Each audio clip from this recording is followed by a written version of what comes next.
Some memories are carved in bone, not memory. The orphanage burned the night Alara turned 16, not from fire, but from shame. The matron had gathered all the girls in the frost-bitten courtyard and announced which ones had been chosen by visiting packs. Alara's name was never called. She stood in the snow, shivering in a threadbare dress, watching the others leave one by one until only silence remained. "You'll stay here," the matron said coldly. "No wolf wants a broken Omega." Alara didn't cry. She had learned long ago that tears froze before they fell. That night, she ran. Her bare feet left crimson trails in the snow as she stumbled through the forest, delirious with cold and hunger. She collapsed near a frozen stream, her vision blurring, her heartbeat slowing. The moon watched from above, indifferent and pale. Then she heard it, a low, pained growl. Through the ice-crusted branches, a massive wolf emerged. His fur was silver and black, matted with blood. One of his legs dragged uselessly behind him, and his amber eyes burned with fever. He should have been terrifying. Instead, he looked defeated. Alara forced herself to sit up. "You're hurt." The wolf's eyes locked onto hers. For a moment, neither moved. Then, impossibly, he shifted.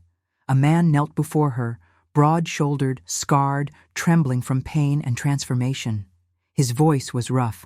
"Run!" She didn't. Instead, she tore a strip from her already ruined dress and crawled toward him. "Let me help." "I'm dangerous. So is freezing to death." His laugh was bitter, but he didn't stop her as she wrapped the fabric around the gash in his thigh.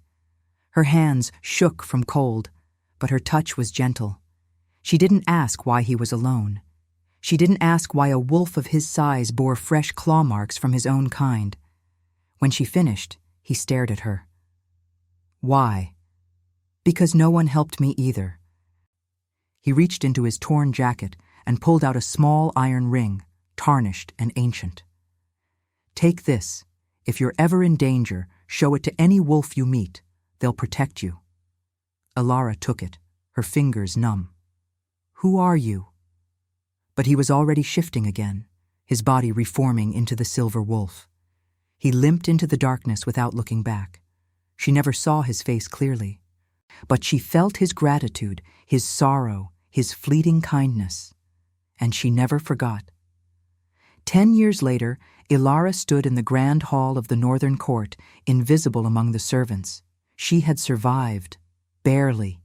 The iron ring had saved her twice, once from rogues, once from starvation when a traveling merchant recognized it and gave her work.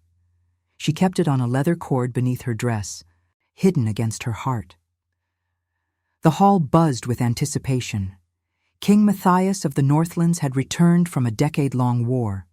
The ceremony was meant to honor him, but Alara felt only cold stone beneath her feet and the weight of silver trays in her hands. Then he entered. Tall, battle-worn, his dark hair streaked with silver at the temples. Scars mapped his jaw and hands, but it was his eyes, amber, distant, haunted, that made her breath catch. She knew those eyes. "Pour the wine," the head servant hissed. Alara moved mechanically through the crowd, her pulse roaring in her ears. When she reached the king's table, her hands trembled. She lifted the decanter, and for one reckless moment their eyes met. He looked through her. No recognition, no memory, nothing. The wine spilled, just a drop, but enough. The room fell silent. "Clumsy Omega," someone sneered. Matthias said nothing. His gaze had already moved on. Alara set the decanter down and stepped back, her chest tight.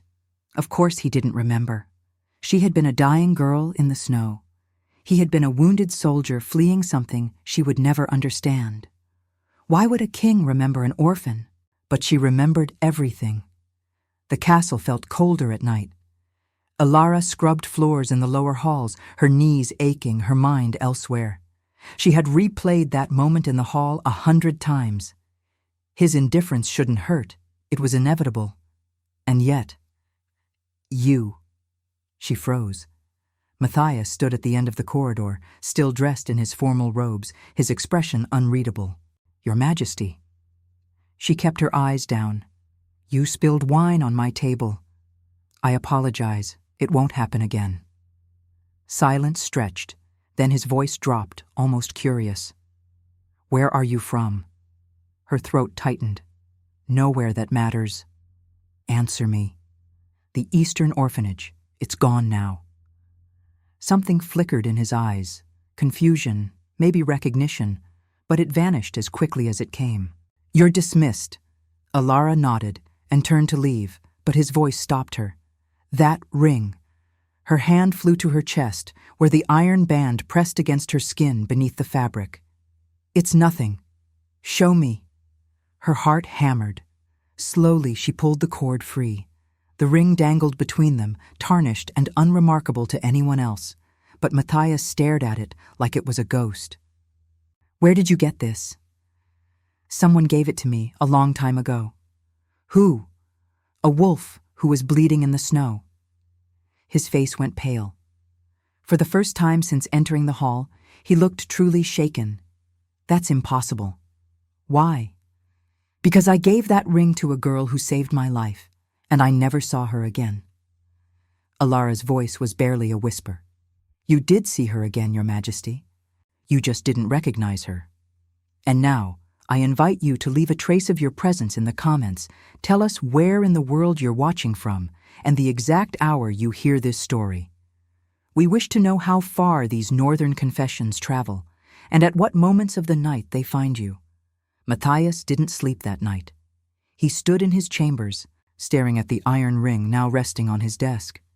He had carried its twin for a decade, proof that the girl in the snow had been real, not a fever dream born from blood loss and desperation.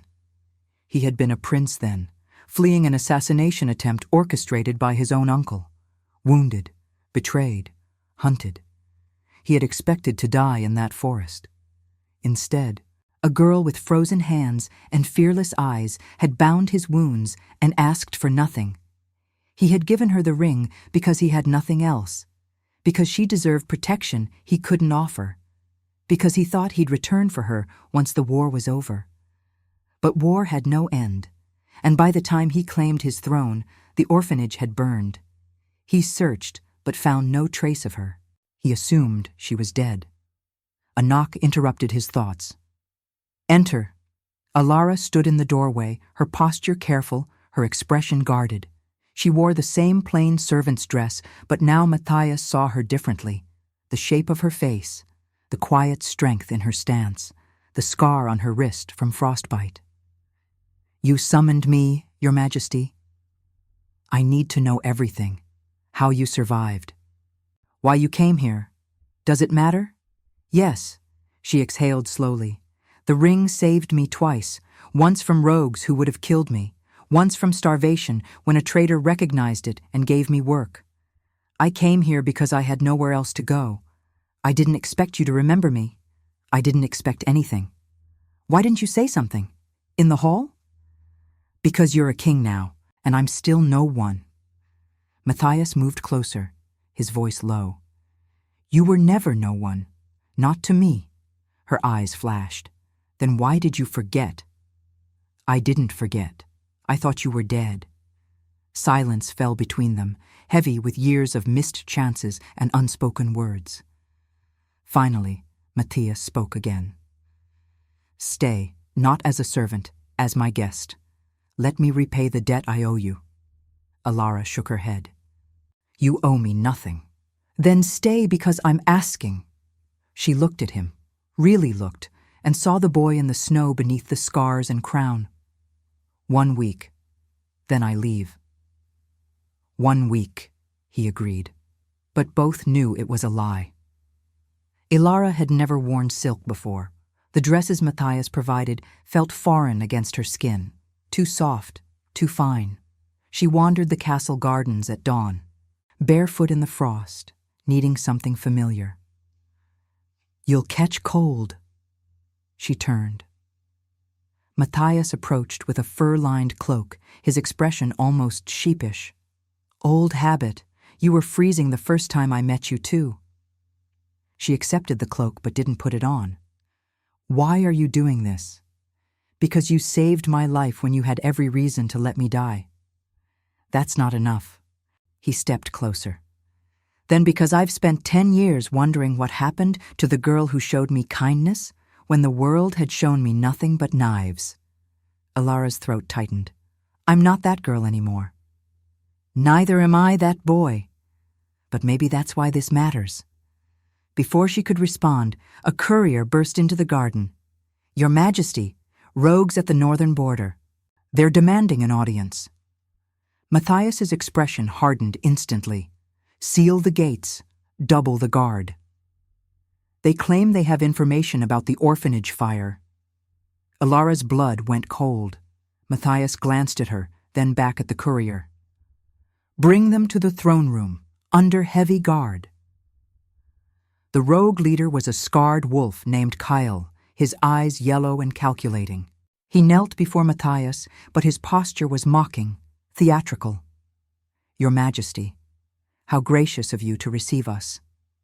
Speak, then leave." Kyle's gaze slid to Ilara, who stood beside the throne at Matthias's insistence.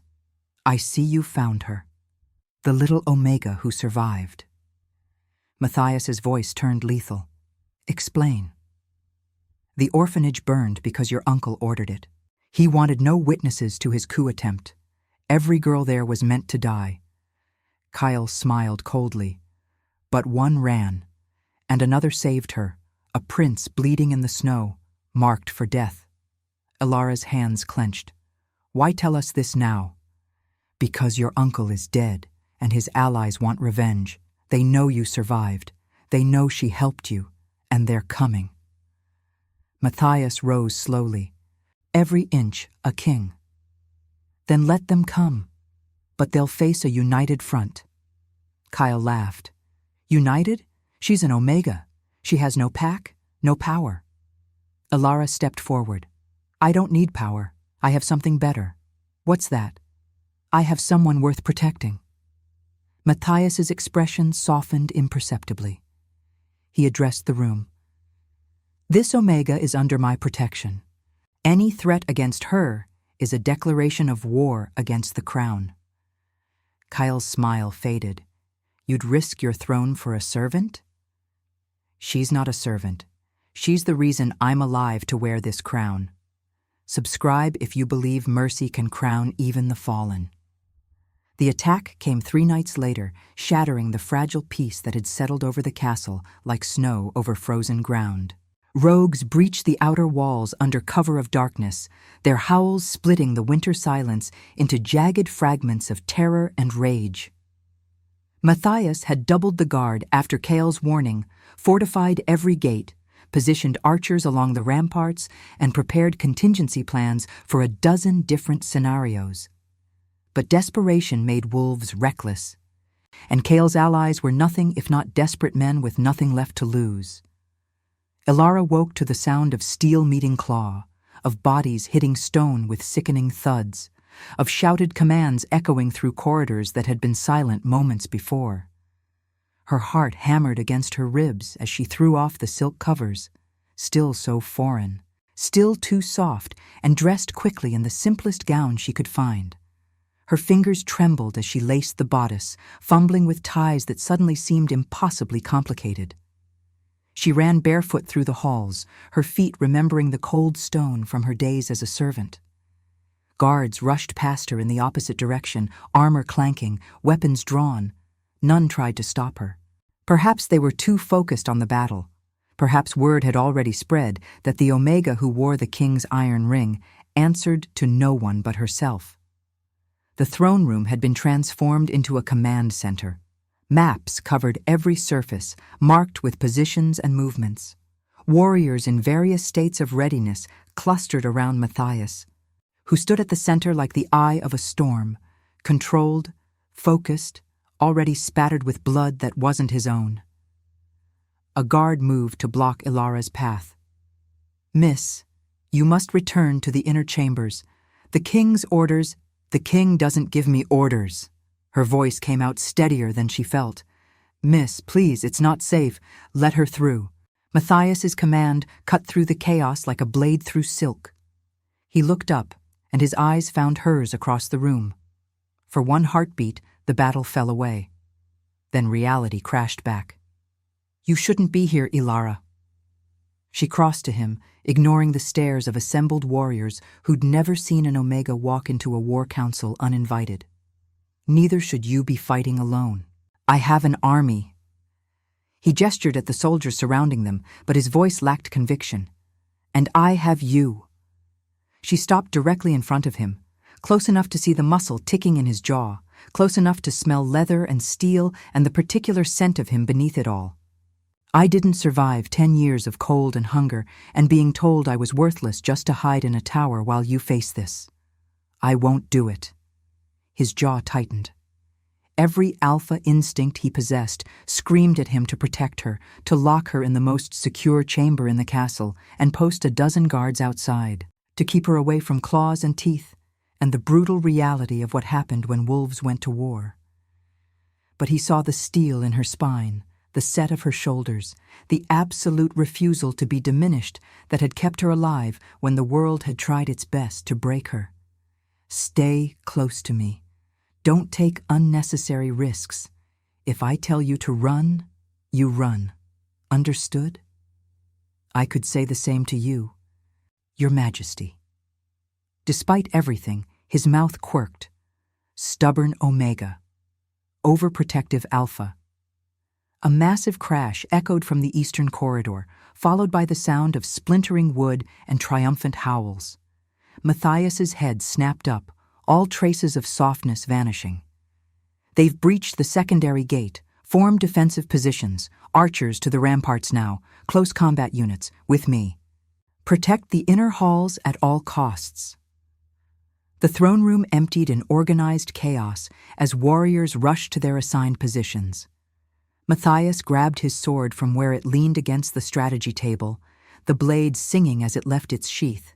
He paused, looking back at Ilara. There's still time to... No. He nodded once, accepting what he couldn't change. Then stay behind me. Always behind me. The battle spilled into the great hall like a flood of violence and fury, rogues pouring through the breached gate in a seemingly endless wave. Ilara had never seen war before. Not like this. Not up close where she could smell the copper-sweet scent of blood mixing with smoke, where she could hear the wet sounds of flesh tearing and bones breaking, where she could feel the vibration of bodies hitting marble through the soles of her bare feet. She pressed herself against a pillar, her back to the cold stone, clutching a fallen guard's dagger in both hands. The weapon felt heavy and foreign, but she gripped it anyway, because doing nothing felt worse than being unprepared. Her entire body trembled, not from cold this time, but from pure adrenaline and terror that tasted like metal on her tongue. Matthias fought like the warrior he'd been long before anyone placed a crown on his head. His movements were precise, brutal, efficient. No wasted motion, no hesitation, every strike calculated to disable or kill. He shifted between human and wolf form with seamless fluidity, using his size and strength in human form for sword work, then dropping to all fours as a massive silver and black wolf when enemies got too close or too numerous. She watched him take down 3 attackers in quick succession, his silver fur matted with blood, some his own from minor wounds, most belonging to the rogues who'd made the fatal mistake of thinking desperation could overcome skill and experience. His wolf form was magnificent and terrible, all rippling muscle and bared fangs, moving with a predator's grace that made her understand, perhaps for the first time, exactly how dangerous he could be when unleashed. Then she saw it. A 4th rogue, smaller and more cunning than the others, circling wide through the shadows cast by overturned furniture and fallen bodies. Using the chaos as cover. Positioning himself carefully, patiently, behind Matthias, who was engaged with 2 other attackers. The rogue's yellow eyes were fixed on the vulnerable junction where neck met shoulder, the killing strike. the place where one bite could sever arteries and end a life in seconds. Ilara didn't think. Thinking would have meant hesitation, and hesitation meant watching Matthias die. Meant losing him again after just finding him. Meant living the rest of her life knowing she could have acted and chose safety instead. She lunged forward, the dagger clutched in both hands. Her grip probably all wrong, but her intention absolutely clear. She drove the blade into the rogue's shoulder with all the strength her Omega body possessed. The blade scraped against bone with a sound that made her stomach turn. It wasn't deep. She lacked the training, the strength, the killer instinct, but it was enough. Enough to make the rogue howl. Enough to ruin his perfect positioning. Enough to save Matthias's life. The wounded rogue spun toward her with a snarl that showed every tooth in his mouth, yellow eyes blazing with pain and rage and the promise of retribution. Ilara stumbled backward, still gripping the bloody dagger, knowing with absolute certainty that she didn't have the skill to survive what came next. Matthias roared, a sound that shook the very stones of the castle, that made every wolf in the hall freeze for one suspended heartbeat. His shift was instantaneous, violent, a massive silver and black wolf erupting from his human form with such explosive force that the air itself seemed to crack.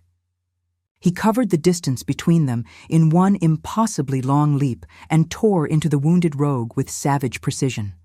His jaws closed around the rogue's throat, crushing windpipe and severing arteries in one terrible motion. He shook his head once, twice, the way wolves had killed for millennia, and didn't release until the struggling stopped, until the life faded from those yellow eyes, until there was no possibility of threat remaining.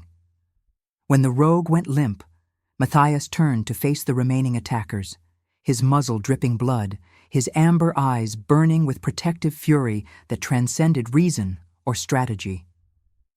His message was crystal clear, written in violence and demonstrated through action. Touch her and die. Threaten her and I will end you, every single one. The few rogues still standing took one look at their king transformed into something primal and vengeful and made the only intelligent decision available. They fled. Scrambling over bodies and broken furniture, crashing through windows, disappearing into the night with their howls fading into silence and distance. Matthias shifted back immediately, his transformation reversing as quickly as it had begun. He stood there naked and blood-stained, his chest heaving with exertion and emotion, copper streaking his skin in patterns that would have been beautiful if they weren't so terrible. He crossed to Ilara in 3 long strides and pulled her against him with shaking hands.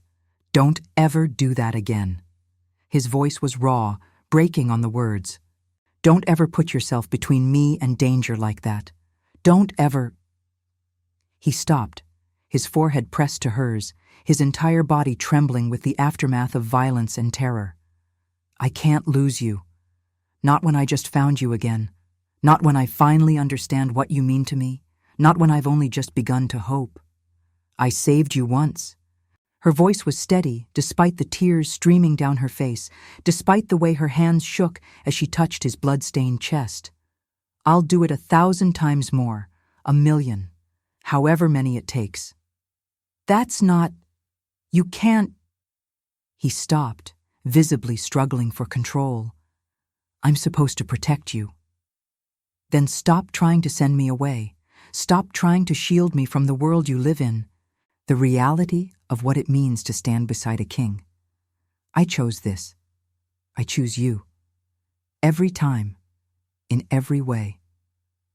His voice cracked completely, all the carefully maintained control shattering like ice under a hammer.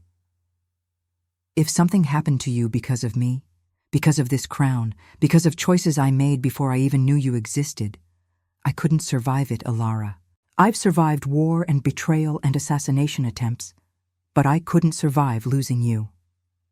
Then we survive it together, or we don't survive at all. Those are the only options I'll accept. He kissed her forehead with blood-stained lips, a gesture so tender it seemed impossible from a man who'd just torn through enemies with his teeth, who'd killed without hesitation to protect what was his. Around them, the great hall slowly quieted as guards secured the breached gate and tended to the wounded. Bodies were moved, blood was cleaned, order gradually reasserted itself over chaos. But in that moment, standing in the center of carnage and consequence, Matthias and Alara existed in a world of two, a king and an orphan who'd saved each other across a decade of snow and silence, who'd found each other again against impossible odds, who'd proven that some bonds transcended logic or reason or the careful calculations of power. Someone brought Matthias a cloak, which he wrapped around himself without letting go of Alara. His second-in-command approached cautiously. "Your Majesty, the perimeter is secure. We lost 6 warriors, another dozen wounded but stable. The rogues won't return tonight. They're scattered and broken. Double the watch anyway. I want reports every hour until dawn." Matthias's voice had shifted back into command mode, but his arm never left Alara's shoulders. "And send someone to find proper chambers for the Omega. She's not returning to the servants' quarters." "Already arranged, Your Majesty. The East Tower suite has been prepared." After the second-in-command departed, Alara looked up at Matthias. "You didn't have to do that." "Yes, I did, because you're not a servant. You never were, not really. And after tonight, after what you did, everyone in this castle understands exactly what you are." "What's that?" "Mine." The word came out possessive, primal, absolutely certain. "And I'm yours. Whether the council approves, whether tradition allows it, whether it makes any political sense at all. Some things are simply true, regardless of permission." The council convened at dawn, though dawn felt more like accusation than hope, more like judgment than new beginning. The great chamber filled slowly with lords and advisors, their faces grave, their postures rigid with disapproval that radiated like cold from stone. They had tolerated Alara's presence as a curiosity at first, perhaps even as a temporary indulgence of their king's gratitude toward someone who'd saved his life. But last night had changed everything. Last night had forced them to confront an uncomfortable truth they'd been trying to ignore. Last night, she had fought beside him. Last night, he had declared her worth protecting with the full might of the crown and the savagery of his wolf. Last night, the impossible had shifted from theoretical to undeniable, from whispered rumor to witnessed fact. Alara stood at the center of the room, no longer dressed in the simple servant's clothes she'd worn for years, but in a gown of deep crimson that Matthias had sent to her new chambers at first light. The color was deliberate, crimson for blood spilled in protection, crimson for courage demonstrated, crimson as a formal declaration of importance and belonging and intention. The fabric was finer than anything she'd ever touched, let alone worn, and it fit her perfectly despite having been created overnight by seamstresses who'd worked by candlelight to meet their king's demands. Around her throat, she wore the iron ring on a silver chain, displayed openly for all to see. The tarnished metal should have looked crude against the expensive gown, but somehow it didn't. Somehow it looked exactly right, a reminder that value wasn't determined by shine or newness, that worth existed independent of appearance. Matthias sat upon his throne, but his posture was anything but relaxed. He looked like a king preparing for war, which in many ways he was. This battle wouldn't be fought with swords and teeth, but with words and politics and tradition wielded like weapons. In some ways, that made it more dangerous. Physical wounds healed. The damage done by councils could last generations. Lord Garrett spoke first, his voice dripping with barely concealed contempt that he wasn't quite brave enough to make explicit. "Your Majesty, we understand your gratitude toward this Omega. Her actions 10 years ago were admirable. Truly, they speak to a compassionate nature that deserves recognition. But gratitude does not make her suitable for—" "Careful, Garrett." Matthias's voice was silk wrapped around steel, soft and deadly. "Choose your next words very carefully, because once they're spoken, they cannot be taken back, and I will remember them." The Lord swallowed visibly, his throat working, but continued with the dogged determination of someone who believed deeply in tradition's rightness. She has no bloodline recorded in any archive, no pack affiliation that we can trace, no training in governance, diplomacy, or the complex negotiations that maintain peace between territories. The people will never accept her as what? Matthias rose slowly from the throne, descending the 3 marble steps to stand beside Ilara. His hand found hers, fingers lacing together with absolute certainty, with defiance that dared anyone to comment. Say it plainly, Garrett. Stop hiding behind euphemism and speak your actual concern. As your queen, your majesty. The words fell into silence so complete that Ilara could hear her own heartbeat, could count the seconds between each pulse. They hadn't discussed this, not explicitly, not in words that made it real and binding and terrifying. Matthias had declared her important, had given her chambers and gowns and protection, but queen was something else entirely. Queen meant forever. Queen meant standing beside him, not just in moments of crisis, but in every mundane day that followed. Queen meant accepting responsibility for an entire kingdom that had already made clear she wasn't wanted. Matthias's hand tightened around hers, and when she glanced at his face, she saw no hesitation there. Only certainty, only determination, only a choice already made that he was simply waiting to announce. "You're right about one thing," Matthias said quietly, his voice carrying to every corner of the chamber. "She has no bloodline recorded in your precious archives, no ancestral pack whose name opens doors and commands automatic respect. But let me tell you what she does have, since you seem to have forgotten the qualities that actually matter." He turned slightly, addressing the entire council rather than just Garrett. "She stood beside me when I had no crown, no army, no future worth mentioning. When I was nothing but a dying wolf bleeding in the snow, hunted by assassins and abandoned by everyone who should have protected me, she bound my wounds with strips torn from her own dress and asked for nothing in return. Not gold, not favors, not even my name. She simply saw someone suffering and chose compassion over self-preservation." Lord Varen, older than Garrett and usually more diplomatic, cleared his throat. "Your Majesty, no one questions her character or her kindness. But character alone doesn't—" "I'm not finished." Matthias's voice hardened. "3 nights ago, when rogues attacked this castle, she fought to protect what she loves without hesitation or training or any expectation of survival. She put herself between me and a blade, knowing she'd probably die. That's not just character, Varen. That's the kind of courage most warriors spend their entire lives trying to cultivate." He paused, letting that sink in. "Her bloodline is survival against odds that would have broken most of you. Her pack is loyalty that asks nothing and gives everything. Her training is compassion in a world that showed her none, strength that grew in darkness, wisdom earned through suffering rather than inherited through privilege." Lord Garrett's face reddened. Whether from anger or embarrassment, Ilara couldn't tell. "The traditions exist for reasons, Your Majesty.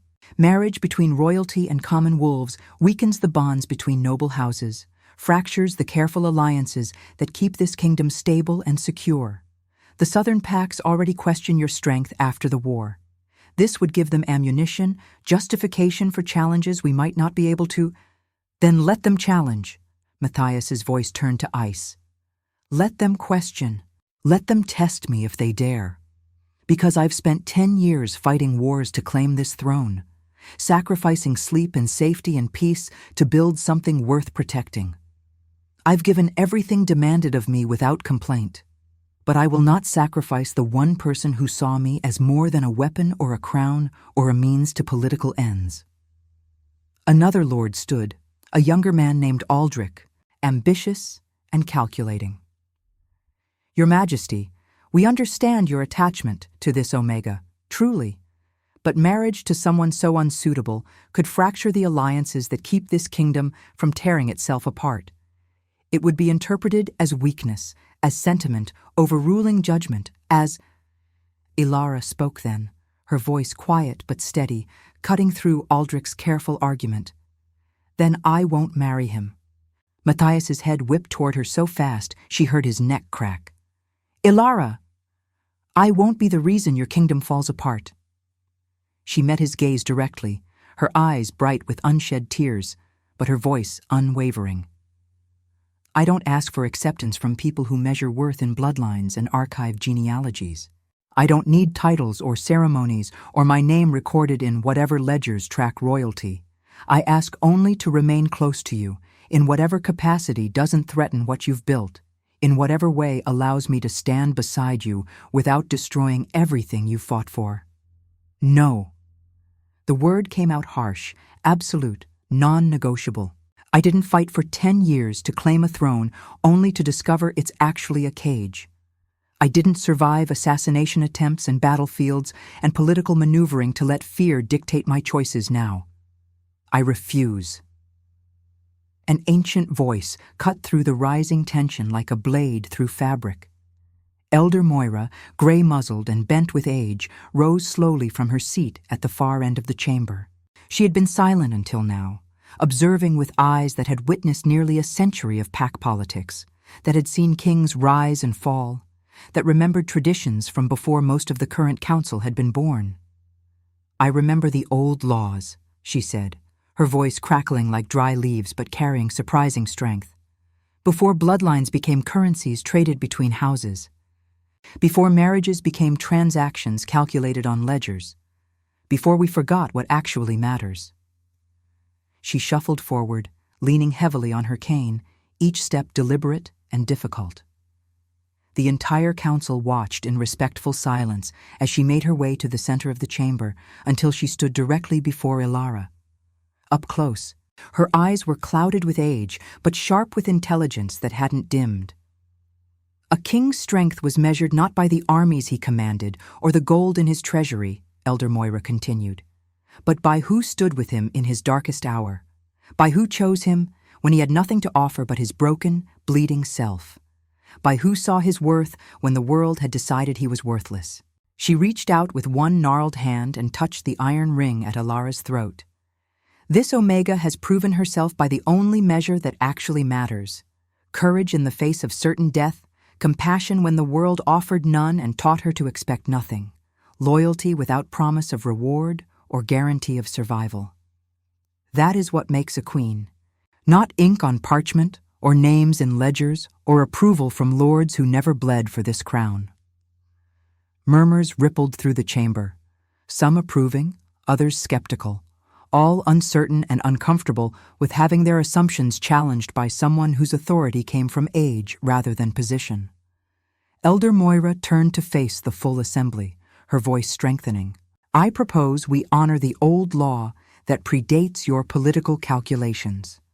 Let the king choose his mate by the strength of their bond, not by the approval of lords who've never had to choose between power and principle. Let this Omega stand beside him if that's what destiny demands. And if the Southern Packs want to challenge that choice, let them come. We'll remind them what the Northlands are capable of when properly motivated." Lord Garrett opened his mouth to protest, but another voice joined Elder Moira's, Lord Stefan, a middle-aged warrior with scars from the recent war. "I stand with Elder Moira. I've seen this Omega face danger for our king. That's worth more than bloodlines." Then another voice and another. Slowly, like ice cracking under spring sun, like the first thaw after an endless winter, resistance began to fracture. Not everyone agreed. Several lords remained silent or actively disapproving. But enough voices rose in support that the outcome stopped being certain. Matthias addressed the room, his voice carrying the weight of absolute authority earned through battle and sacrifice. This kingdom was built on the principle that strength protects rather than dominates, that power serves rather than enslaves, that we defend those who cannot defend themselves, not because it's profitable, but because it's right. Ilara embodies those principles more completely than any royal bloodline ever could. If you cannot see that, then you've forgotten what we're meant to be, what I'm trying to build here. The formal voting took an hour, conducted according to protocols established centuries ago. Some lords walked out rather than participate, making their disapproval clear through absence. Others cast their approval with visible reluctance, politically calculating that opposing their king directly carried more risk than accepting his unusual choice. But when Elder Moira tallied the final count with her careful shaking hands, the outcome was clear enough. Ilara would stand beside Matthias, not as a servant or a guest or a temporary indulgence, but as an equal partner in everything that followed. As the council dispersed, conversations already beginning about what this meant and how to manage the Southern Pact's inevitable response, Matthias pulled Ilara into a private alcove behind the throne room where they could speak without being observed. "You didn't have to offer to walk away," he said quietly, his hands on her shoulders, his eyes searching her face. "Yes, I did, because you need to know I love you more than I love the idea of being queen. More than I love comfort or safety or having my name recorded in history. You needed to know that I would choose you over the crown every time, without hesitation, without regret."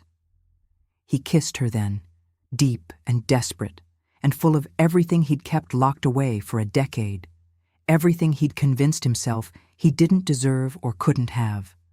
When they finally broke apart, both breathing hard, he pressed his forehead to hers. "You are my queen, crown or not, title or not, council approval or not. You always were, from the moment you chose kindness over survival in the snow." Spring came to the Northlands slowly, reluctantly, as if the land itself was cautious about releasing winter's grip. The snow melted in gradual stages, revealing frozen earth beneath that would need weeks to thaw completely. Ice receded from the rivers, leaving rushing water that sang over rocks in a language the forest had almost forgotten. Green pushed through the hardened ground in defiant patches, small at first, then spreading with increasing confidence. Birds returned to trees that had been silent all winter, their songs tentative and then jubilant. And in the castle, preparations began for a ceremony unlike any the kingdom had ever witnessed. Ilara stood on the balcony of what would soon be their shared chambers, watching the courtyard fill with wolves from across the territory and beyond. They came not just from the Northlands, but from distant packs who'd heard the story spreading like wildfire through every territory. The Orphan Omega and the exiled prince who'd saved each other in the snow, who'd found each other again against impossible odds, who'd chosen love over politics and principle over power. Some came out of curiosity, wanting to see if the rumors were true. Others came because they, too, knew what it meant to be overlooked, underestimated, told they were worthless based on circumstances of birth they couldn't control. They came to witness someone like them being crowned, being declared worthy, being chosen not despite her background, but because of the character it had forged. The iron ring hung openly on her finger now, no longer hidden beneath fabric and shame. Matthias had commissioned a silversmith to craft a matching band for himself, simple, unadorned, identical to hers, except for size. A reminder that some bonds were forged in darkness and proven in firelight, that survival and compassion could matter as much as any noble bloodline. Having second thoughts, Matthias joined her on the balcony, wrapping his arms around her from behind, his chin resting comfortably on her shoulder as they watched the growing crowd together. "About which part?" She leaned back against him, feeling his solid warmth. "Becoming queen? Facing a courtyard full of wolves who still aren't entirely sure I belong? Binding my life to a stubborn, overprotective king who thinks he knows what's best for me?" She felt his smile against her neck. "All of the above." No second thoughts, not a single one. She paused. "But I'd be lying if I said I wasn't terrified, that I don't wake up some mornings convinced this is all a dream I'll wake from back in the servants' quarters." "Good," I'd worry if you weren't scared. Fear means you understand the weight of what you're accepting. He turned her gently to face him. Ilara, you still don't have to do this. We can still. If you suggest I walk away one more time, I swear I'm going to push you off this balcony. And it's high enough that even an alpha king would feel it. He laughed, the sound rich and genuine, and so different from the careful control he usually maintained in public. Fair enough. I'll stop trying to give you escape routes you've made abundantly clear you don't want. Below them, musicians began tuning their instruments, traditional drums and flutes that would accompany the ceremony. The bonding would happen at moonrise, following traditions older than the castle itself, older than most of the political structures that had tried to prevent it. There would be no formal crowning, no elaborate rituals of state designed to maintain hierarchy.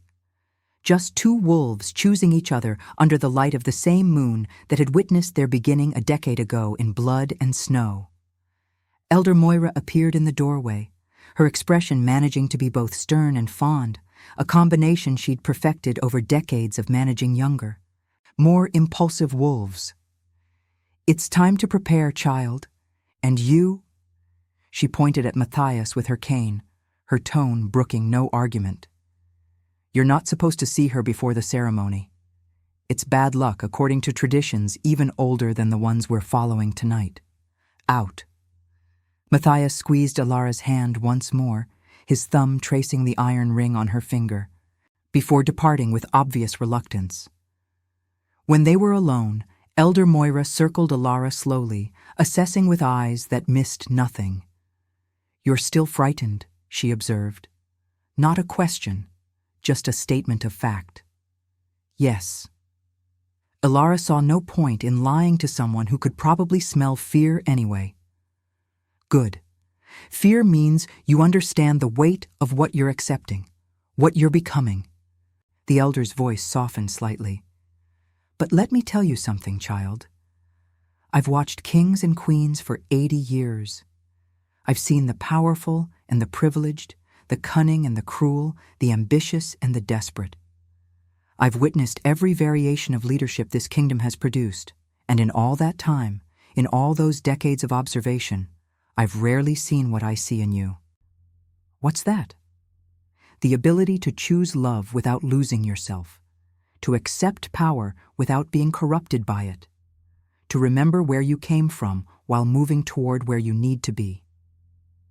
Elder Moira tapped her cane thoughtfully.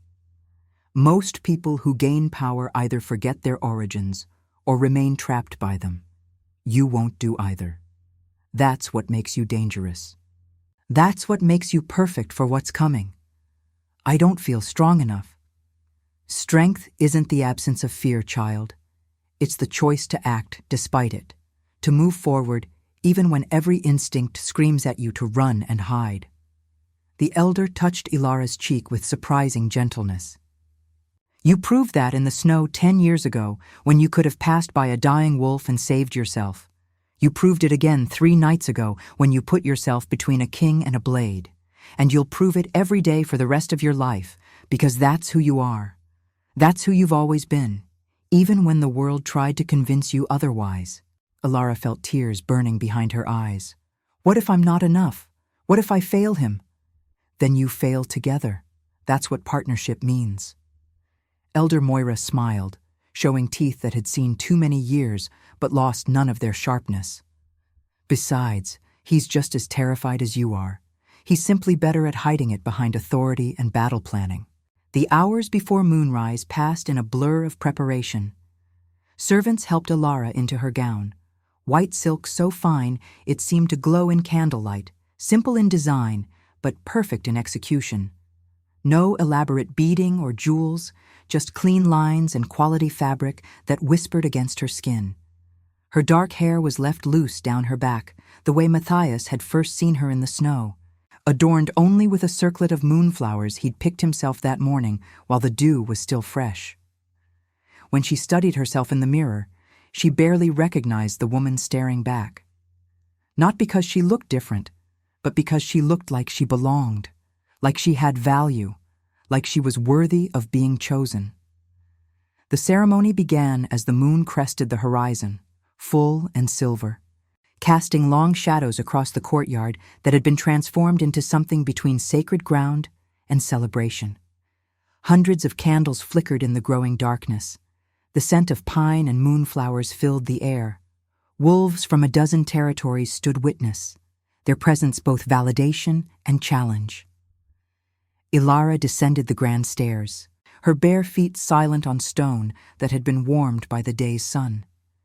She had refused to wear shoes, needing to feel the earth beneath her, needing that connection to remind her this was real. Elder Moira walked beside her, moving slowly but with dignity that commanded respect.